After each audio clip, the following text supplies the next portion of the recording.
they need. Some people are waiting around for a housing market crash to bust. You know that's not likely. Because you follow me, Vivian, your rich BFF, your favorite Wall Street girly, and break it down. The housing market crash in 2008 largely.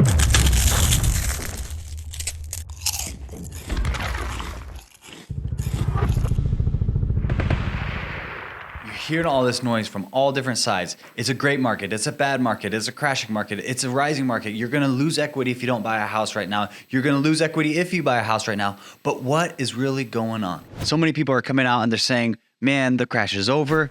I have even had 3 people this week reach out to me and say, Josh, why am I seeing houses at $500,000 and under go off the market? So recently, an article was just posted where the Boise Association Realtors president-elect came out and said, now's the time to buy, get into some home equity. Who says the time to buy something, anything, is now? Prices traditionally, the 3 years prior to 2020, were going up 10% a year. If you can just get into a house that you can live in for a couple of years, you'll get that equity. It's getting into the game.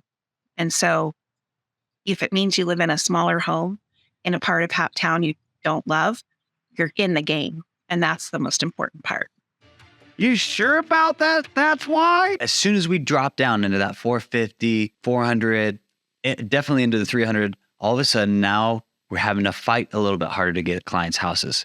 And again, I think part of that is people who are just able to squeeze by and get a mortgage. They're trying to get this because they think they're going to be building equity. If the market continues to correct, if we see this little jump in home prices, and then we start seeing every single factor, like the Fed is supposed to come out and raise 25 basis points, then we could see even further pain. I'm getting calls or emails from people that are saying, hey, I bought a house last year, but now I can't sell. I bought too big of a house. I can't sell it. We don't have the equity in it. So really, you should really be thinking about, should you buy a house based off a couple of things? Why are we seeing this shift? Well, one, we're seeing a shift because people have, again, this FOMO, fear of missing out. So they're jumping on these houses. But I want to go into some things that have changed. Now, if some of you guys have seen it, we talked about how Idaho is Idaho's specific product, a 40-year mortgage for purchase, has given buyers more purchasing power, but the loan amount only goes up to $600,000. So that's why, again, we're seeing. So there's some things that have changed. And the crazy thing is back before the 2008 crash, the 40-year mortgage was pushed out. And that 40-year mortgage delayed the coming recession. The other thing, I don't know if you guys know this, but in 2003, President George Bush came out and said, hey, we want everybody to be able to buy a house. So they started pushing this low income, don't have good enough credit. They started pushing this agenda, but what did that do? That just kicked the can down the road. And all of a sudden, we're rewarding these people that don't have good credit, aren't good at paying their bills, but now are buying a house. Let me ask you, does some of these things seem similar? Good evening. This is an extraordinary period for America's economy.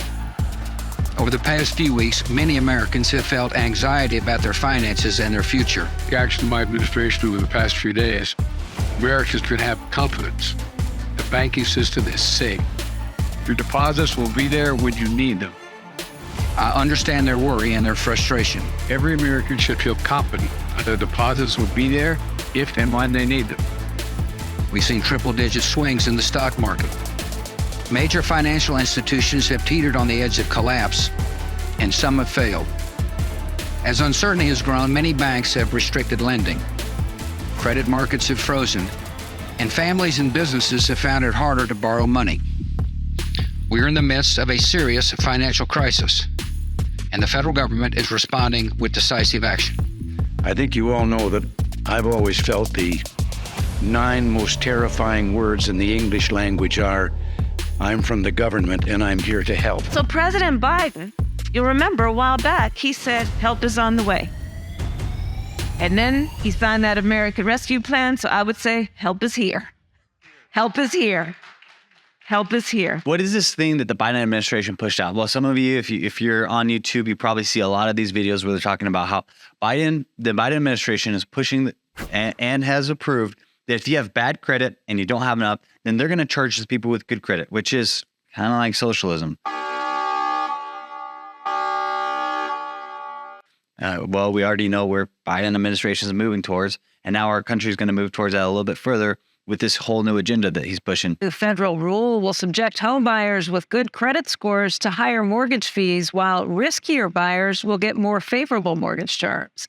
This is part of an effort to try and get more first-time and low-income buyers into the world of home ownership. Right? So we see very similarities. So does this mean that the housing market correction or the housing market crash is going to happen in a couple of years instead of right now? I mean, we had massive decreases. All of a sudden, you're penalized instead of being rewarded. So that is a complete flip-flop. Just a month ago or 2 months ago, if you had good credit and you had a good amount of down payment, 25, 20% down, you would actually be rewarded for having good credit and saving up your money, working hard to actually buy a house. Where now you're getting penalized. So you're going to have to pay more money in closing costs, and you're going to get a higher rate, interest rate, versus if you have bad credit, not enough money, you haven't been paying your bills. Well, guess what?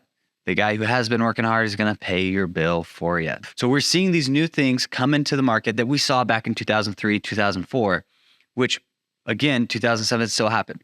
Well, let me give you a couple examples, because we are helping people buy and sell houses right now. So I want to give you just real live examples from our clients. One client, they started at $800,000 is what the original list price was. By the time we went under contract, we got it under contract at $735,000. So do you think that massive price drop, do you think that means that we're in this crazy bidding war type of market in that price range? Let me give you another example. There was a different client. They were made an offer on a house. The house was listed right around the $680,000 price range. We came in at $620,000 because we felt like, hey, this is what our clients would be safe if we see another 5% correction, and they wanted to get a decent deal in this market. Sellers ended up coming down to $650,000. So they're willing to come down when we're in these higher price points, which, $600,000, $700,000 price points. I had a subscriber call me and we had a conversation, really good conversation. He was consulting us about, hey, should he continue renting or should he buy? At the end of the conversation, he decided, hey, I'm going to rent for another year because the risk is worth it to wait. But anyways, he asked me a question. He said, Josh, why would people foreclose on a house when they bought it? And I'm going to give you live examples or things that people have told me specifically. I had one person say, I'm only going to foreclose on my house if my neighbors around me start foreclosing. You see, there's this herd mentality. And when people say, well, we don't have the inventory, you got to keep in mind, inventory will increase as people can't afford to make their payments. And we didn't see the peak of foreclosures until the bottom of the trough in 2011. We can't really use this the foreclosure argument that we aren't going to see a crash because we don't have the foreclosures, because foreclosures have been increasing month over month over month over month. So foreclosures are increasing, but again, we didn't see the massive foreclosures until 2011 because people will try to hold on, and as soon as their neighbor ends up selling or they lose hope, that's when the foreclosure happened. That's when people are selling for a loss. And right now we have a client negotiating on a property that if our clients get the accepted offer, these people are selling for a loss, even though they bought the house 2 years ago. So we already saw the loss of equity. So if you get into a house that you weren't sure that you were supposed to be in, or you're not sure that you want to be there long-term, more than 10 years, well, you could be in trouble. And I'm going to leave you with two questions if you're thinking about getting in the housing market. One, you have to ask yourself, am I okay seeing my home value drop 5, 10, 20%? And if it drops 5, 10, 20%, am I okay staying in the house for 10, 12 years? Because last time we saw the peak, people didn't get out from underneath their house. They held on to it through the drop and back up for about 10 years. And so our question when we're working with buyers is, can you see yourself here for 10 years? And the other thing we ask them is, are you okay watching your home equity drop 5, 10, possibly 20%? And if you're okay with that, then maybe you should find a house or buy that house that you're okay with. But if you answer no to any of those two questions, you should really consider, because people right now who bought a year ago, 2 years ago, can't sell their house and break even. They're selling for a loss. And I don't want you to be in that same situation.